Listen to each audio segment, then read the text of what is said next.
We're the Pink Pandas, and this is our 17th century education project. I'm Ashley. I'm Jess. And I'm Michelle. Early colonial education and what was the role of religion in colonial classrooms, and was mostly for white males. It gave lower class minimal instruction with only learning to read, write, calculate, and receive religious instruction. It allowed upper class to receive education beyond the basics.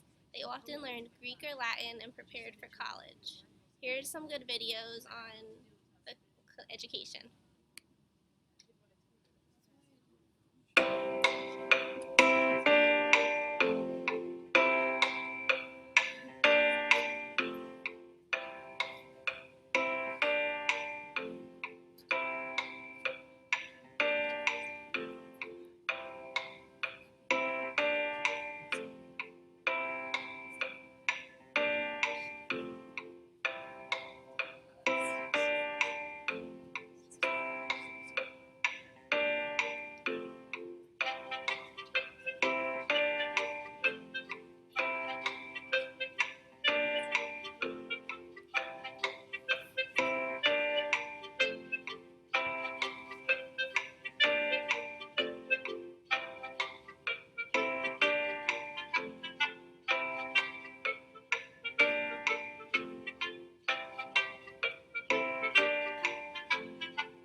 The role of religion in colonial classrooms. Education was thought to be necessary to read the Bible and receive salvation.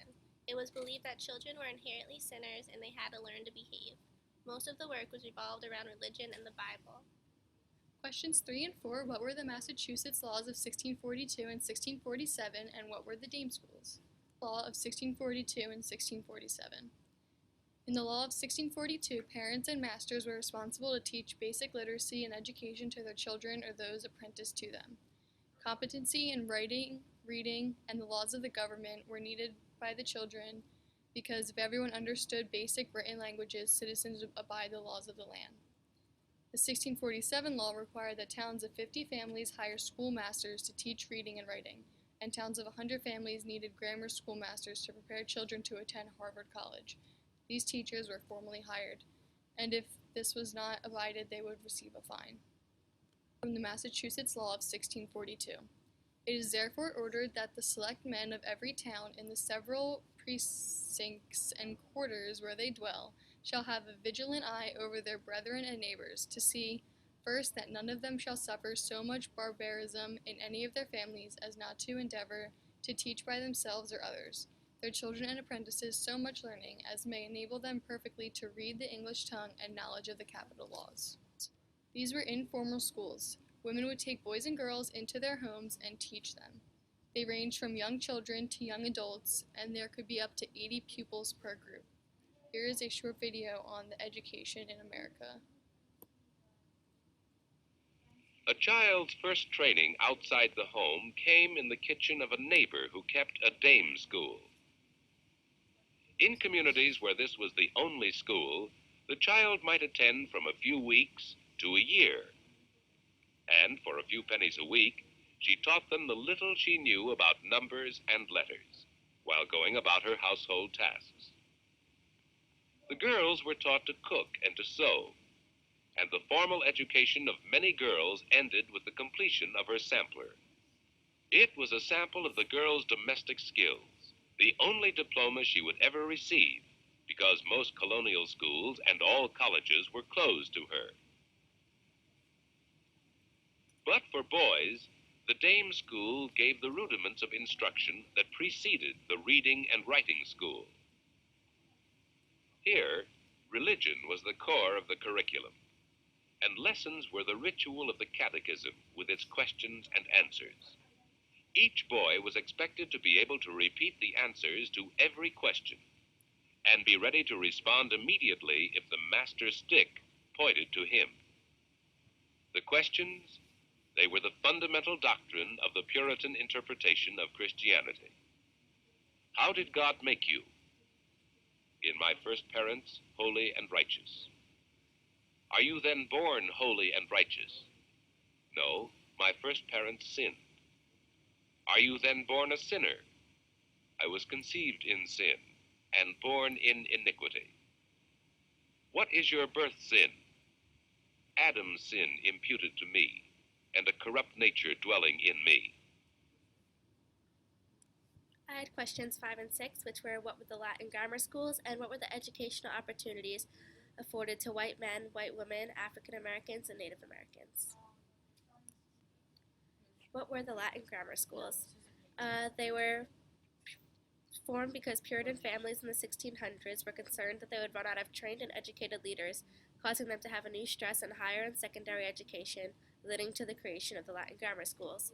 The purpose of these schools were to prepare boys of high social classes to attend Harvard College.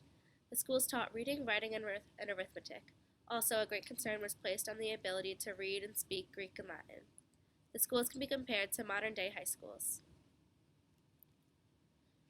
The next question, what were the educational opportunities afforded to white men, women, African Americans, and Native Americans? For white men, they were able to attend all schooling available. Latin grammar schools were for the most fortunate ones. White women could not attend school for 2 centuries. They were sent to female seminaries, which were affordable schooling for women. Emma Hart Willard opened the first female seminary named Troy Female Seminary. African Americans, there was a slave code of South Carolina of 1740, which prohibited African Americans from being able to learn how to read and write, and in 1896, Plessy v. Ferguson enabled separate but equal segregated schooling. Native Americans were denied educational opportunities. In rare cases, religious groups, such as the Quakers, created special schools for children of color. Church missionaries educated them to abandon history and language in order to become civilized Christians. When language was discredited, a Cherokee syllabary was developed, allowed for Cherokee language and writing.